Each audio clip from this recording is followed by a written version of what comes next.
నల్ల కింద బకెట్ పెట్టినాం కానీ ఎంతకీ నిండుతలేదబ్బా. ఏందా అని చూస్తే కిందంగా పొక్కుంది. వచ్చిన నీళ్ళు వచ్చినట్టే పోవట్టే ఇక ఏడ నిండుతుంది. కుండల నీళ్లు తాగుదామని మనం గిలాస తీస్తే అటుకెంచి నల్లా పెట్టి బాటలు నింపుతుంటే మనకు అందుతాయా? నల్లా పైపుకు ఇంటి పక్కోళ్ళు మోటార్ పెట్టి గుంజుతుంటే మన ఇంట్లో మంచి నీళ్ళు వస్తాయా? గాళ్ళ కథ అట్లనే ఉన్నది మళ్ళా. ఇదెక్కడి కథరు? కుండ నిండక ముందే కింద పొక్క కొట్టింది ఆంధ్ర గవర్నమెంట్. శ్రీశైలం నిండక ముందే పోతిరెడ్డిపాడు గేట్లెత్తి రాయలసీమకు కృష్ణా నీళ్లు పట్టుకపోతాంది బాజాప్తా. కృష్ణా బోర్డు పర్మిషన్ సుధా తీసుకోలే. అది సుధా ఎప్పుడు తీసుకునేదానికంటో నెల ముందే. ఈగేముంది, మీదికెళ్ళి వచ్చిన నీళ్ళు వచ్చినట్టు అటే మలుపుకపోతే శ్రీశైలం ఎన్నడు నిండాలి, ఈడికెళ్ళొచ్చి మన నాగార్జున సాగర్ లో ఎన్నడు పడాలి.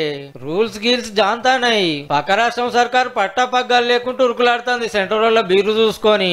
ఇది చాలదని గోదావరి నీళ్లు ఎత్తుకపోతానికి బనకచెర్ల ప్రాజెక్టు ముంగటేసుకునే తెలంగాణ ప్రభుత్వం అవసరం లేని అడ్డంకులు కేవలం రాజకీయ ఉనికిని కాపాడుకోవడానికి ఆ పార్టీలు తాపత్రయపడుతున్నాయి గాని అప్పటి ఇద్దరు సీఎంలు కూకొని రాయలసీమను రతనాల సీమ చేసే కార్యానికి పిలానేస్తే చంద్రన్ వచ్చి గదే పని చేస్తుండని లొల్లైతుంది.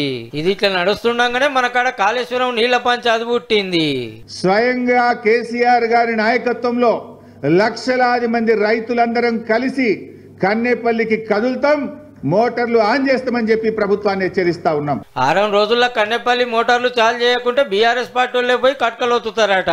నియంగానేగా పరిస్థితి ఉంటే సర్కారు చేయదా? మేడిగడ్డ, అన్నారం, సుందిల్లా బ్యారేజీలు డేంజర్లున్నాయి, నీళ్లు ఎత్తిపోస్తే ఏమయ్యేది తెలియదని ఢిల్లీకి వెళ్ళి వచ్చిన డ్యామ్ సేఫ్టీ ఆఫీసర్లే రిపోర్ట్ ఇచ్చిరి. ఆత్రమాత్రం చేస్తే ఇంకేమన్నా కావచ్చునట. మరి ఇసొంటి టైంలో అంతా రిస్క్ చేయలేమని ప్రాజెక్టుల మంత్రి ఉత్తమ్ సార్ ఖరాఖండిగా చెప్పేసిండు. గవర్నమెంట్లు ఉన్నోళ్ళు అందరిది ఇదే మాట.